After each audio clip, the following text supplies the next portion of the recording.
in the past month or two, and essentially tell our community, the user community, that's you, about this feature in more depth. Like, there's already a product blog around this. There is documentation which you can go and look at.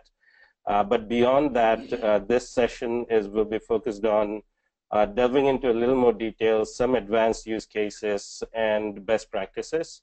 And we'll have the VP of our customer success team, Amlan Devnath, who will walk us through the use cases and how to use lookup tables in more depth than what you may find on the product blog or documentation. In a similar cadence, we will have these product hour every 2 weeks at Friday 11 a.m. And you can register ahead of time at product.workato.com, join Workato product hour.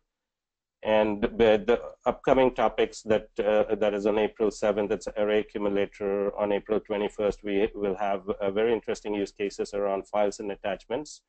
And on May 5th, we'll go into the details of recipes for DevOps. And for every upcoming session, we'll add more details so you can look into it. And if it's of interest to you, you can register ahead of time. So let's quickly jump into the agenda for today and how the product hour will work.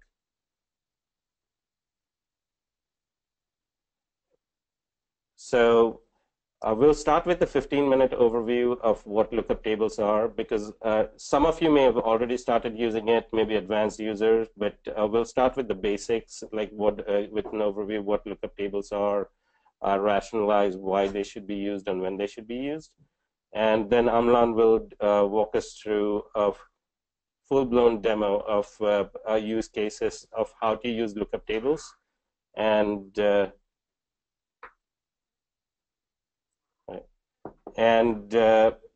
finally, we will have save 15 minutes for Q&A. You can, as we walk through the demo and the details of this product feature, you can post your questions. Although you're muted, you can post your questions at any point in time, and we will answer that at the end of the demo. So with that, I will hand it over to Amlan to start telling us more about lookup tables.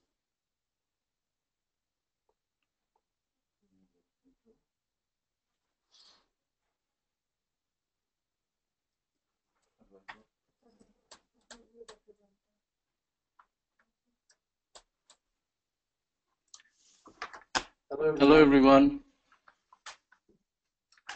Can you hear me? Yeah. Okay. All right. So let me get into what lookup tables are and how to use them. Let me get into a screen mode, full screen mode. So if people have data in different systems, like many times you'll have data in files, in CSVs that you want to use inside your recipes. One example is suppose you have vacation tables, vacation rules, and it's in some document somewhere, which day of the year is a holiday for you, and it may be different for different regions. And how do you get all of that information when you're inside a recipe? So that is one use case. The other use case is suppose you have information that is needed for your product mapping. So in one system, maybe you call it 1001 in Salesforce, and in another system, you may call it IBM ThinkPad. So how do you map this information between different systems? So instead of talking about too many scenarios, we will go into the examples, and then we can see how it works. And if you have questions, we'll take those. So the first thing is, what is a lookup table? How do you access it within the recipes and within formulas inside the recipes? So let me just take you through all of that, and then we can look at actual examples. So the way to create a lookup table, if you go in here in your name, under your name, you'll see this thing called lookup tables. So when you click on that, you will see the lookup tables that you have defined come up. So if you look at the lookup table that we're going to use today, it looks something like this. It's called company holidays. I can edit if I want to. I can edit the name. And the other thing about it is that every lookup table has an ID. So on top here, you see the ID 351. And once I have defined the name, I can give it a bunch of column names. So there can be 5 columns today. And under each column, I have the entries here. So the date, is the first one, the name of the holiday is the second one, and what region does it apply to is the third one. And you can add as many as you want, right? If you don't have a lookup table already set up, you can create a new lookup table. And there are 2 ways to create it. One is to import it from a CSV. Let me just look up. So if you give it a name, and I click on this yes, and then if you have a CSV file in your on your disk drive, you can just find it and just bring it in, and it'll bring that into it'll bring all the data into the table. The other way is to do it manually. If you can give the names, say column, you can say Salesforce product ID, and here you can say, let's say NetSuite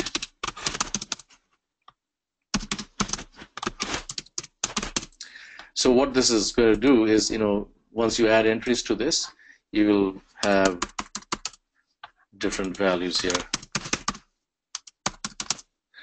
And so when you're inside your recipe, you find that there's a Salesforce product ID 1001. You look up the corresponding NetSuite product ID here, and you can use that in the recipe. So this is, you can get it from files. You can add it manually. There's another way of adding it. If you go in here, and through the recipe itself, you can add. I know of people who have lookup table information sitting in databases or in Salesforce, and what they do, if the database is not accessible, let's say it's in some backend database that you have, they will extract it and bring it in. Or in the case of Salesforce, they may be writing a small recipe which looks at that table and then populates our lookup table. And then now it becomes available to everyone in the Workato area. So let's walk through a bunch of simple actions that the lookup table can do. So here's a very simple, let me just make it a little bit bigger so you can see it. So here's a very simple recipe. It is triggering off on interval. So I don't want to, I just want to do something whenever this fires. So it's not looking at anything. And then after that, I do a search. So let's look at what are the things that I can do in a lookup table. So when I look, when I click on this application, when I click on an action, I can do lookup tables. So it shows up as a new application. So I can do lookup table, and here are all the things that you can do with a lookup table. So add entry, lookup entry, search entry, update entry, and so on. What you cannot do today is you cannot do a delete. And the difference between a lookup and a search is that a lookup entry is going to fail if the entry does not exist, and the search entry will give you it will not fail if the lookup doesn't, if the entry doesn't exist. And the other thing is it may give you multiple entries if there are multiple entries that match that criteria. So let's look at this one. So this is, I'm saying lookup table is the action. The lookup table is the application. The action is search entries, and the table name is company holidays. Here again, you choose from your list of tables, and then here I'm passing in a value here. In the holiday date, I picked it up from my properties, the job. From here, I just use the job created at, and then I map it to I convert it to a to-date using the to-date formula. You can see that I'm using a formula mode, and that's just to format it in the right, put it in the right format. Then the next thing I have is search entries, and this is again similar, but here what I'm doing is I'm doing a, I'm just showing you that you can do lookup table. Even for these things, you can use formulas. So here I'm saying job created plus 1 day, and then I'm converting the whole day to date. So this should give, the first one should give March 24th, this should give March 25th.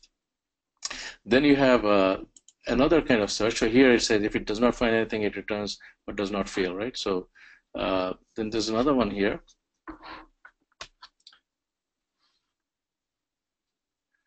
Okay, I'll come back to that. Just write down the questions at one place and then. So sorry, I just someone was asking a question. I'm just saying let's handle the questions at the end.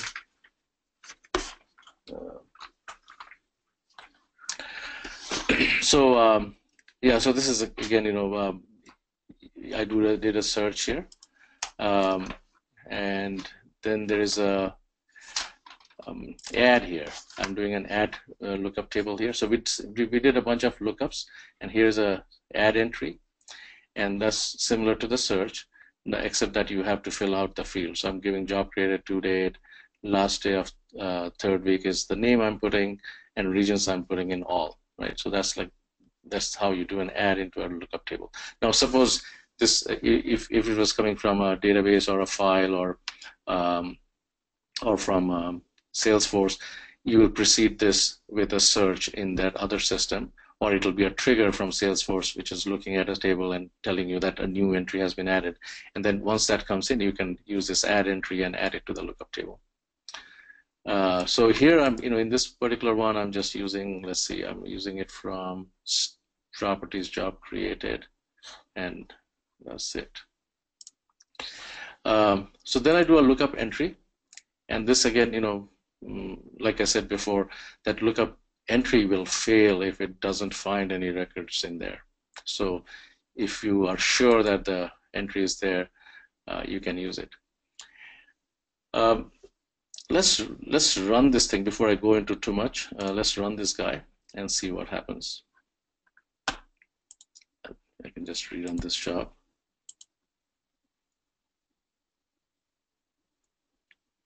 So let's look at the errors that will come up and what it did.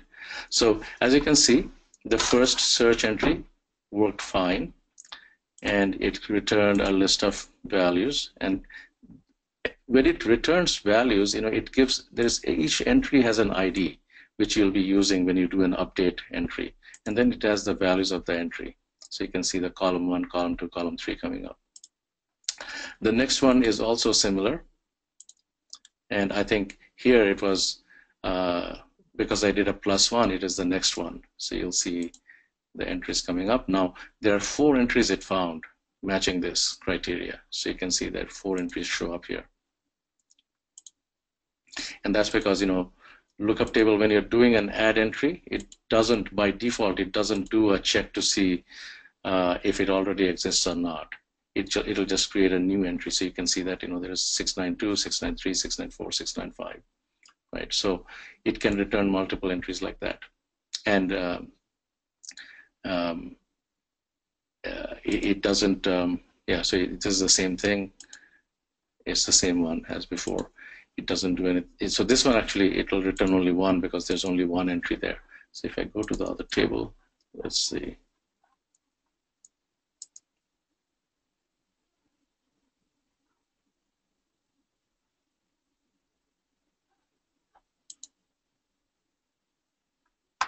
You can see that there's for 25th there are a bunch of entries. For 24th there's only 1 entry. That's why it got more. And then I did the add entry, and you can see that the add entry succeeded. So now it created a 114720, and it added entry for 324. So if I run it next time, that 324 is going to come up with 2 entries. Then I do a lookup, and this one, this one did not fail because there is an entry for 324, but if it did not, you will have, and as you can see here, it just returned 1 entry, but if there were no entries, it will fail. Now, when I do the update entry, here I can see that I updated and I gave it the inputs. Now let me go back to the recipe and show you how it looks. So if I go into the update entry,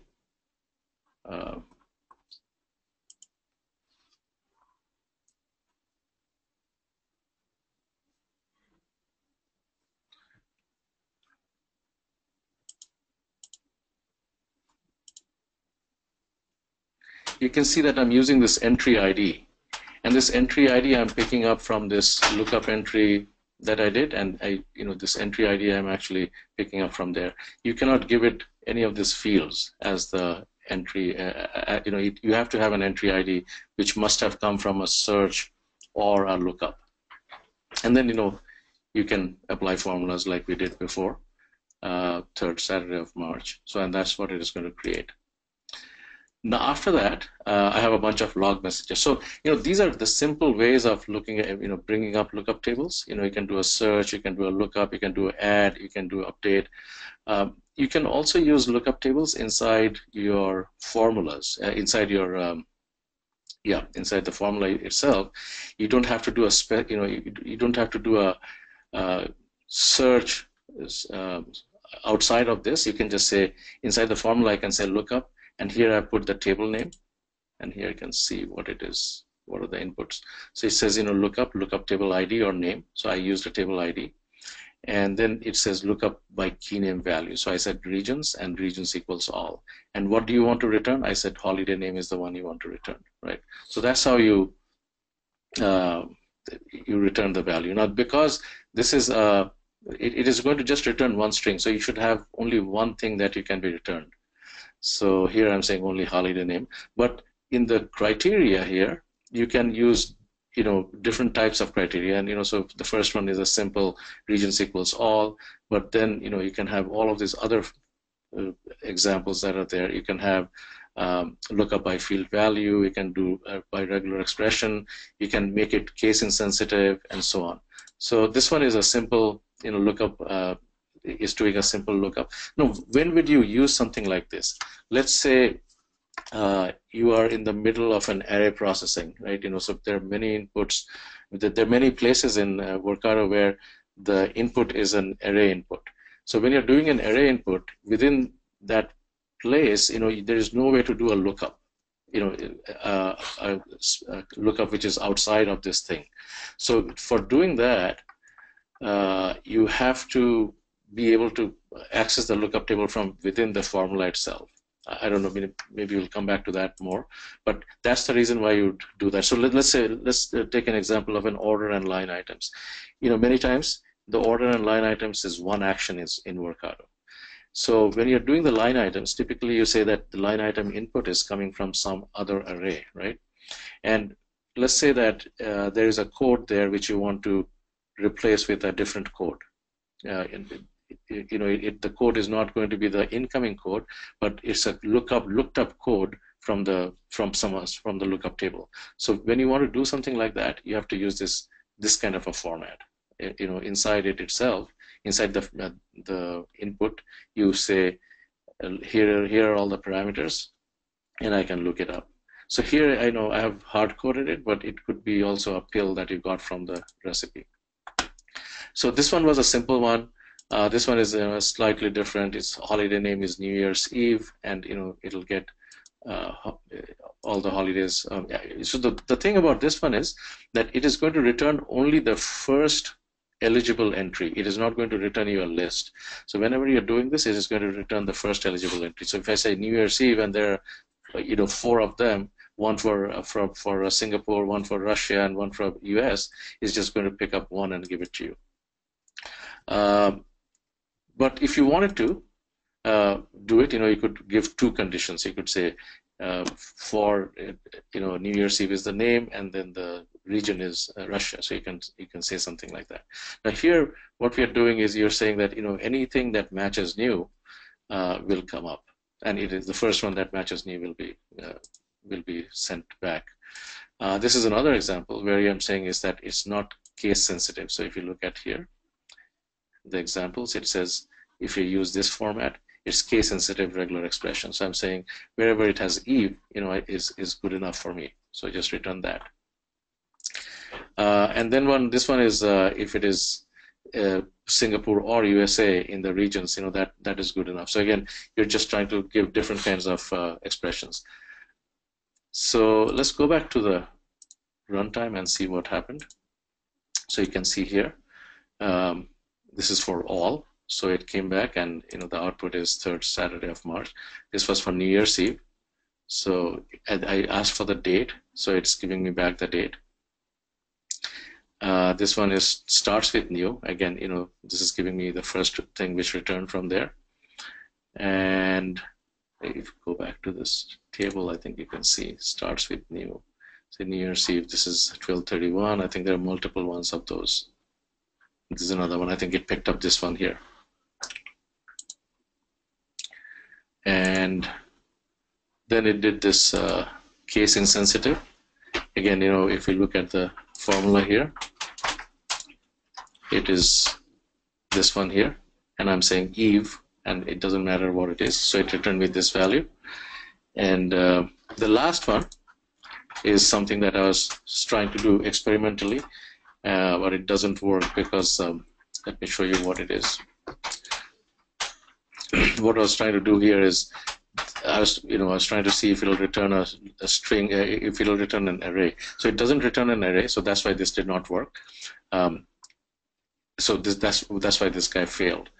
So that's a bunch of examples from how to use lookup tables in terms of how to create lookup tables, how to add how to add fields in the lookup table. You can just say add here, add a new entry. You can do it manually. You can do it, and what we are doing here right now is programmatically. So if I just do refresh it, you'll see the new ones should have come back. So you see there's another 25 which came in. So you can add it, and then we showed you how to do how to use the different actions, the search, and then the add, the lookup, and then the update, the 4 actions which are available.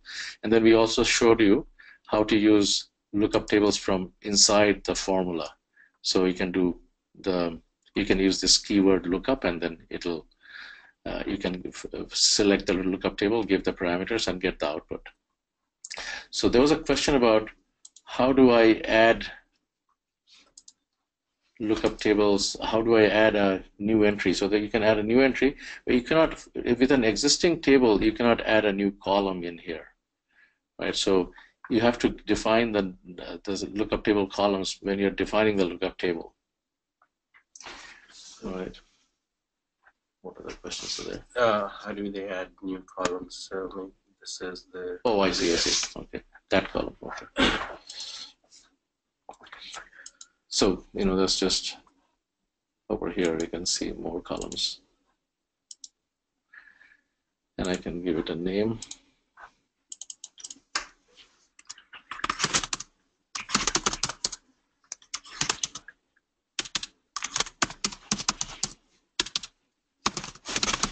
Okay, are there any other questions? I'm going to do a poll. Sure. So if you have no other questions, I'll go and show you some other examples. But yeah, what do you want to do? Before we proceed, I'm going to do a poll. Just to understand the Sure. audience.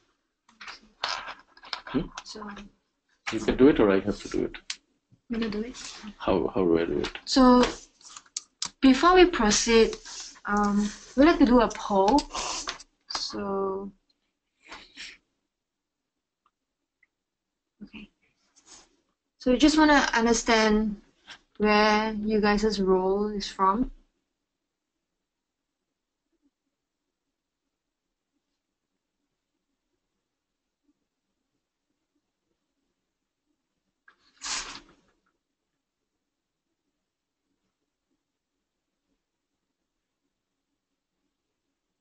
Okay. So it looks like most of the people are from operations, support, and IT. There's some from finance and accounting and HR.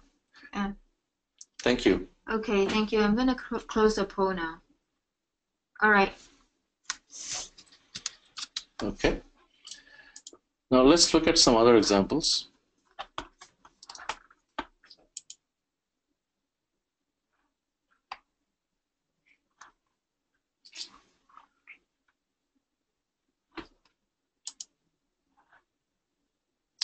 So here's an example where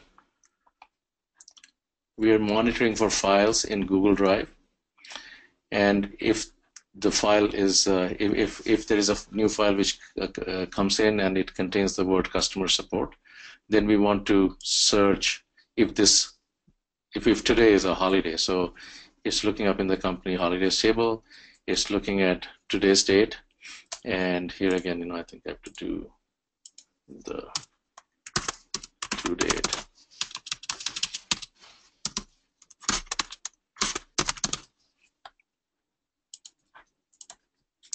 And if something is returned, then I will send an email to the holiday distribution list, and I'll post a message in Slack. So I'm just putting it here. So product owner.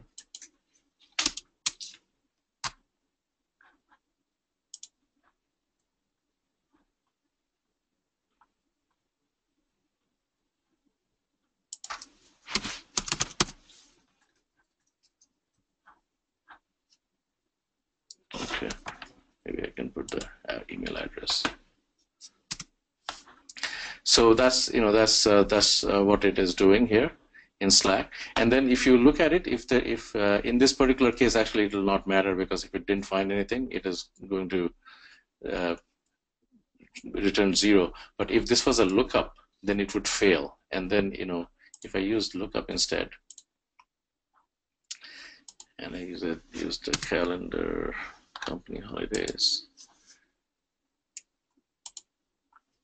and I took the date,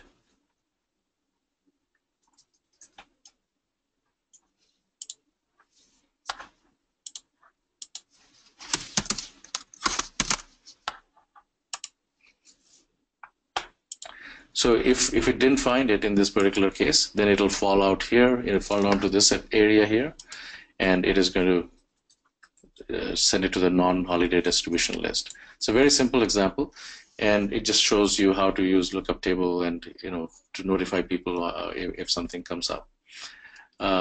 Nothing fancy. Let's look at another example.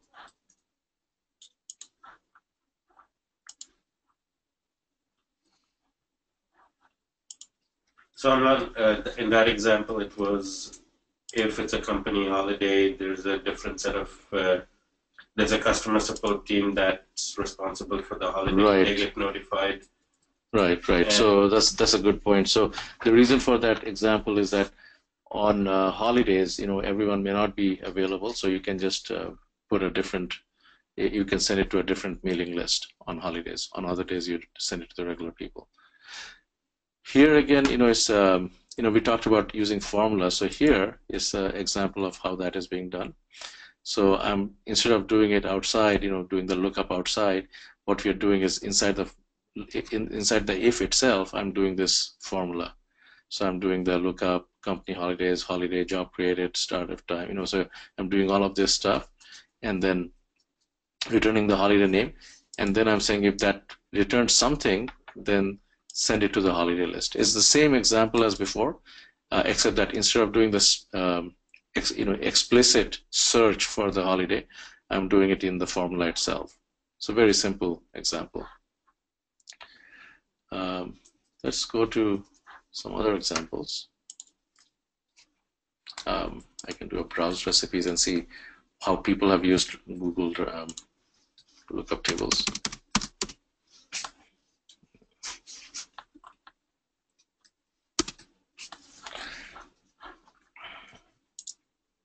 So let's see.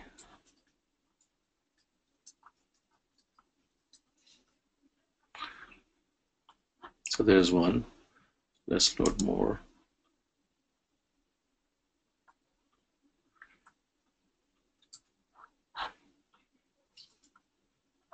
This is an interesting one.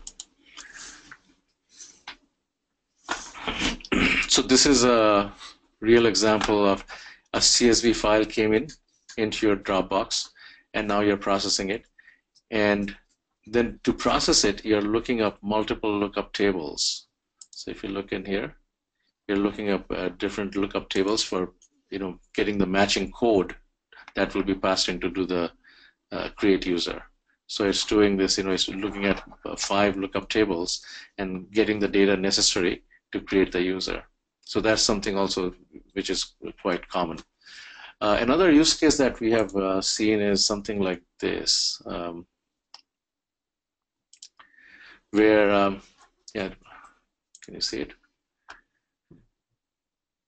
So here what is happening is, sometimes you have this approval that has to be done.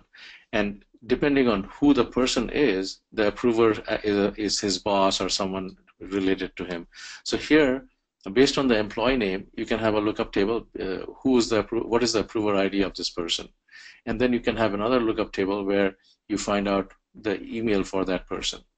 So you can use 2 lookup tables, one for finding out who the approver is for the employee, and then the approver list where you can get the email ID for the approver.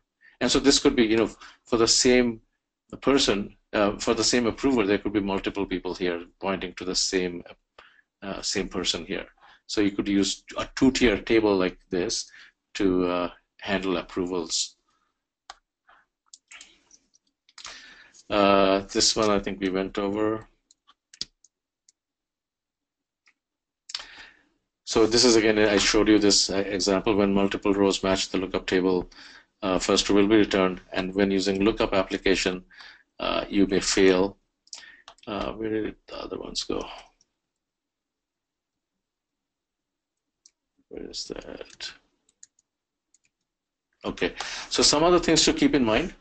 The maximum rows you can keep in the lookup table is 10,000, and the maximum number of columns we allow right now is 5.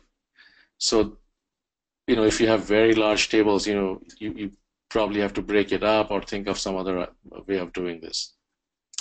And the other thing is, the data type. All the lookup type data is all, it is strings. So if you have to do something different with it, for example, in this example, we are trying to get a date out of it, then you have to use a formula to get the data out. Okay. That's it. What are the questions? Are there any other questions? Can we open up?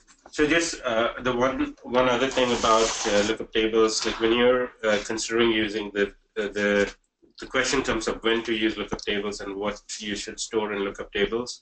And the reason that we have started with the limitation of 10,000 rows or 5 columns, these tables are not your operational tables, but typically data sets that are sitting, like holidays are a good example, the product currency code mapping is another example, which will have a limited number of rows, but it's hard to access in your existing systems and it's hard to integrate with the recipe. And the data set typically is immutable, that it doesn't change very often, it's static. And the volume of rows and columns, it's a low number. But if at a later point, if we observe that the use case for lookup tables requires us to support larger number of data sets, we will consider that. But right now, choose to use lookup tables for static, immutable data sets that cover the use cases that Amlan just walked us through. Okay. There's another couple of things I just want to mention. Let me just go back to this one. It's just a question. I'm using this new tab, sleep mode, which kind of causes problems sometimes. Another thing I just wanted to mention is, sometimes people want to use, temporary arrays for storing data. So I was working with one person the other day where what they were doing was, a bunch of data came in this particular case, I think it was a set of order lines that they were accumulating temporarily, and what that person was doing was taking the lines that came from one place and storing it in in lookup table, and then he was then using that data to fill in data later on in the recipe. Now for those type of use cases, you can use it if it is absolutely necessary, but there's another feature which I think is much more easy.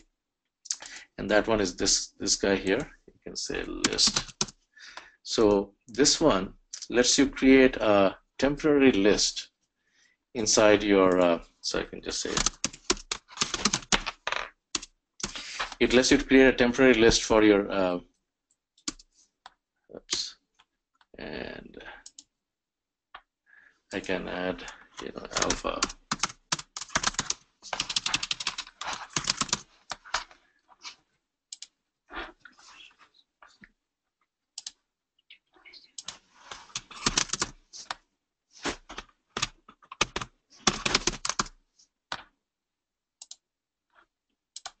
So if you're using only temporary list, you can use this feature, and just store the data as you're going through, and then later on use this list to fill in your data. So it is if it is for just that purpose, for accumulating data inside the recipe, you should use the list function instead of the lookup table. Another use case that I have seen for people using lookup table is for accumulating job data. So sometimes I've seen people, let's say that you want to capture how many invoices went in today. So inside your invoice recipe, you will look up the lookup table for this. Let's say that your daily log something, and you update the table there. And you maybe, I've seen people using like a daily log, a weekly log, and a monthly log. So for the daily log, they'll just say my number of invoices went up by 1, and then the invoice amount went up by the invoice amount, and they add that also to the weekly table and to the monthly table. So that way, if they want to use the summarized data without having to go back to any other system, because sometimes what happens is invoices may be coming in from multiple places. So for example, we have invoices coming in into Stripe, meaning payments coming in into Stripe, and then some other people who pay through invoices, and that comes into QuickBooks. So we don't have a centralized way to kind of capture that data. What is my daily invoice volume? What is my daily payments volume?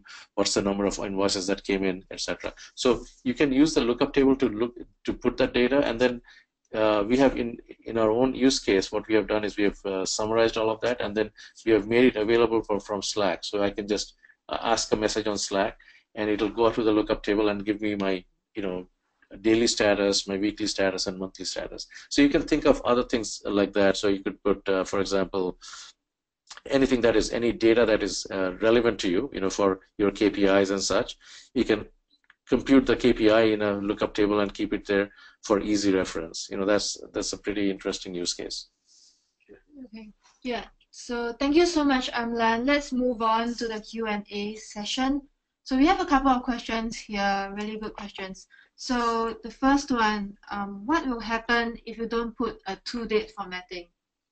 If it will not find it, yeah, it'll not throw an error. Let's just try it. It'll not throw an error. It is just not going to be able to find it. So let's say if I didn't do this search by to date, you can see what happens.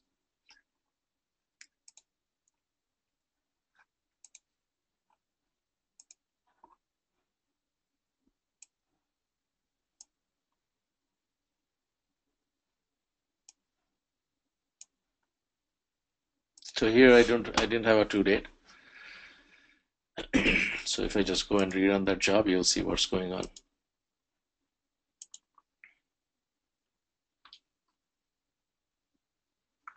Oh, line 13, what is that?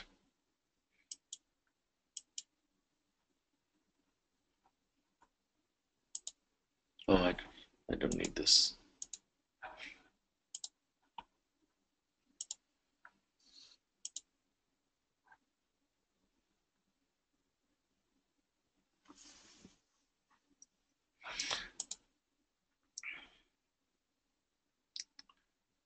So if you look at the search entry, so the parameter looks like that if you don't do the formatting. And so it will not find anything. Okay, so next question, support for exporting the table? Right now we don't have a support for exporting the table, but it is coming. It is something that people have asked for, and it's coming. Yeah, we'll feedback to the product team. Yeah, no, that I think it's already on the list, but it's not happened. Actually, yeah, That's a good point. There's no exporting of the table. Okay. And then the other question was, is the 5-column limit a permanent restriction, or is that something you're limiting in beta mode? We are limiting right now. The 5-column limit is right now there. It's not a, it's like it becomes a issue of how to display it on the screen and so on. So we've limited it to 5.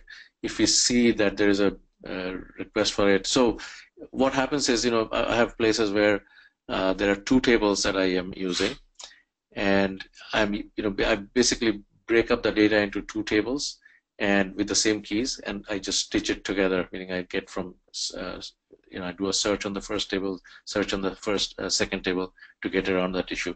But yeah, if that becomes a consistent question that comes up, or consistent requirement that comes up, we will increase it. I think that the main issue is how to display it and how to manage that thing on UI. Okay, thank you. Yeah, we do have another question about exporting the lookup table. Mm-hmm. Yeah. So another thing that you have to be aware of if you're using lookup table, this is again something which is a issue right now, but we'll fix it, is if I'm copying a formula which has a lookup table from someone else, then the lookup table doesn't come along with it, right? So I have to recreate the lookup table in my account. And after that, even if I have the same column names and stuff, it doesn't automatically connect back to the new table that I connected. So you have to manually go and reconnect the table, meaning look up that table and do the field mappings, even though the field names may be the same. So that's again something that we are going to fix shortly. So yeah, you have to be aware of that if you're copying someone else's recipe using lookup tables. Okay. The other question you had was, what advantage do we have using lookup tables versus Google Sheets, for example? So one of the biggest advantages is that lookup tables are much faster. Google Sheet update, if you're doing lookup tables, so yeah, previously we used to suggest that use lookup tables, instead of lookup tables, use Google Sheet.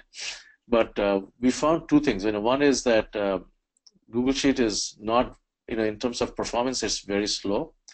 The second thing was that it's not as robust, especially when you're doing updates and, on the same file, if you're doing updates and lookups, sometimes it doesn't work, sometimes it fails. So this is a much better way of doing it. That reminds me, there's a third way of using lookup tables. Another use case of lookup tables is this, I talked about the products, right? That lookup table I showed you. Let's see.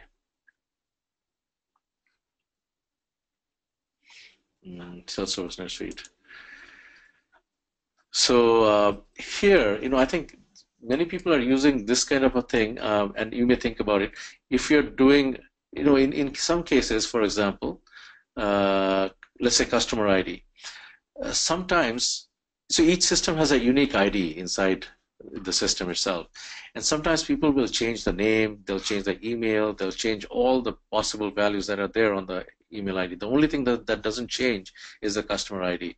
So when you are trying to use scenarios like that where anything can change, it is good to keep the customer IDs in a separate place. So if I'm looking up, let's say that the first time around I had something in Salesforce, a customer came into Salesforce, and then I created it in NetSuite, I keep both the IDs in here.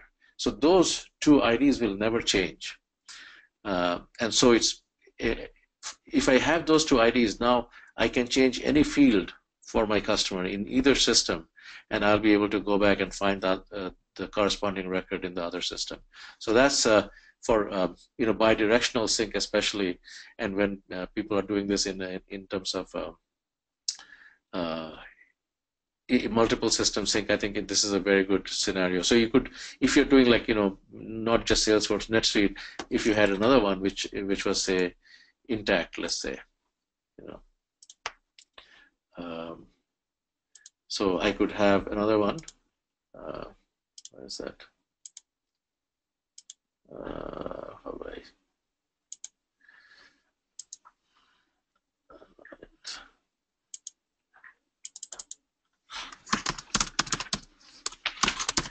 So I could keep multiple. For customers, I could keep multiple systems IDs in one table, and then this can be my master for looking up in other places. So that's a pretty interesting use case that we have seen many people start using. Okay. We also had another comment that says that we can also consider making lookup table part of the trigger. We don't have trigger because lookup tables are not something that it's an interesting comment. I think it is possible, but today we don't see too many use cases.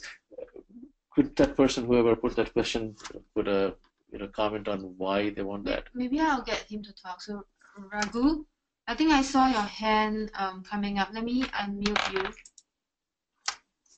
Okay, Raghu, you're unmuted. Hey, Raghu. Maybe you cannot. My bad. I was muted. Hey, Amlan, Raghu. Okay. So again, if you feel that we have to have a trigger on lookup table, because lookup table is an internal table, right? It's only for, it's like a scratch pad that you're using. So we did think of adding a trigger, but if it comes up again and again, we'll think about it. Okay. The next question, is there going to be a webinar that covers the list feature? It looks like something that would be useful. So maybe this is something that 3D can answer. Sure, and I can just show you very briefly. You have no, I think so. We have plans of having lists covered. So at least maybe for the next three cycles, that's not, but we can definitely add it to the 4th, which would be May 19th. We can add it to the May 19th occurrence of the product hour. I don't think. I think we should have one for all the utilities that we have. List and other things which are there. I think they're useful. The list is very useful because I saw people using the lookup table, in a wrong way, where list should have been good enough, especially if it's like just a transient table. Yeah, but in the interim, if you're in absolute need of how to use lists, like without having to wait for more than a month, you can reach out to our customer success team, and they can help you with your questions and how to use lists. Any other questions? Yeah. So back to the lookup tables. So this person is asking, could we just show once how you can search 2 lookup tables simultaneously? Yeah, that's simple.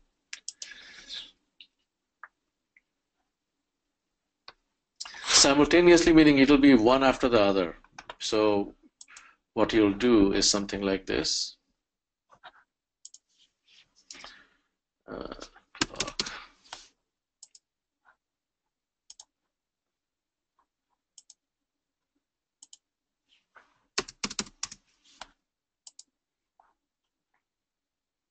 It's a search entry.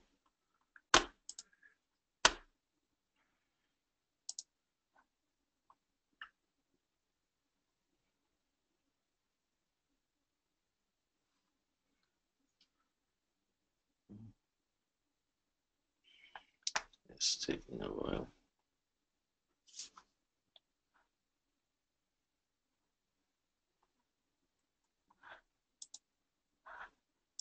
Maybe it's just there. Just stuck there.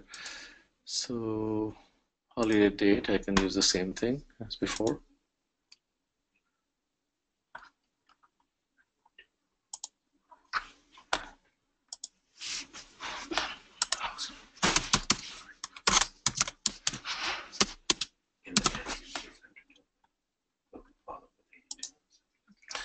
And then if I have another one, I'll just say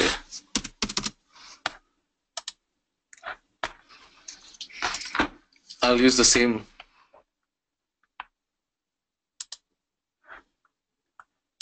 Let's say this was a separate table, it's another table, but now I can do company holidays again. And I can use the holiday name from the first one.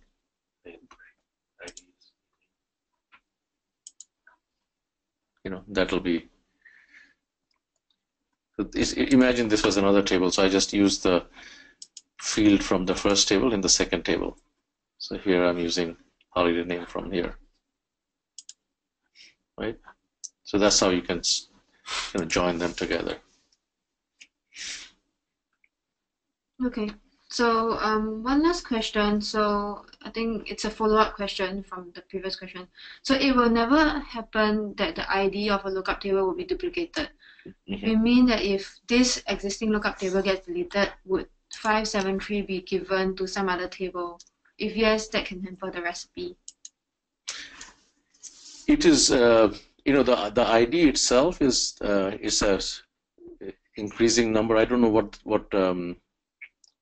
logic they're using, if they're using up, if something is deleted, if they'll use it. But what I've seen is that it is always sequentially increasing numbers for the IDs. That's unique. Unique. Yes, it will be unique. Yeah. All right. So with that, I think we've come to the end of our webinar, our product hour. Thank you so much for joining. But before we go, we have one last poll to do. So just to get your feedback, what do you guys find the most useful in this product hour?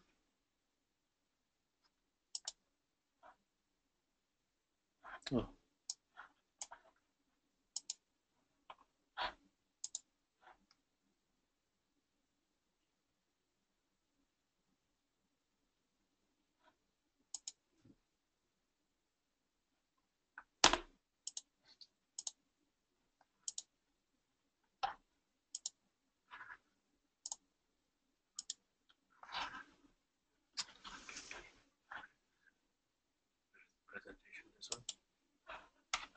You want to go back? So we just have to tell them that these are the next ones. Okay. Register. Okay. Okay. Thank you so much. I'll close the poll now. So the next one, the upcoming one is April 7th. We have the array accumulator, and that's the list one. That's the one which is talking about the list processing. That there was a question about that. Actually, with array accumulator, there are some other topics also which I think will be interesting. Yeah. Right. So whenever there's a list, actually there's a lot of list processing that you can do. You can do summary, average, and all kinds of interesting things. So that you can use. And then the one after that, April 21st, is files and attachments. They're all different file systems. Dropbox, Box, Google Drive, OneDrive from Microsoft, and so on. How do we deal with all these different storages, and what are the different mechanisms for getting files from them? There could be CSV files, there could be other JPEG files and other things. How do we deal with them, and how do we deal with attachments with Salesforce and Zendesk and all of the other systems where attachments can be sent? And then the last one is DevOps recipes. We've been working very closely with ServiceNow and other DevOps people. Jira is another one, ServiceNow, Jira, these are all interesting DevOps applications, and we'll take you through the different DevOps scenarios and what kind of recipes are interesting, what do we see people using. So those are the next three of topics which are coming up, and you can always can they sign up for any of them? Yeah. So you can sign up for any of them using this link. And then we're going to share the video, the recorded video. We'll post it on the website so you can access it. Yeah, so even if you can't make it for that webinar, just still register. We'll send you the recording after the session. Yeah. So, yeah, it's coming to 12. Thank you so much for attending this, our very first product hour. Yeah. Thank you so much. Yeah, we'll see you the next time around. Thank you, everyone. Bye. Bye.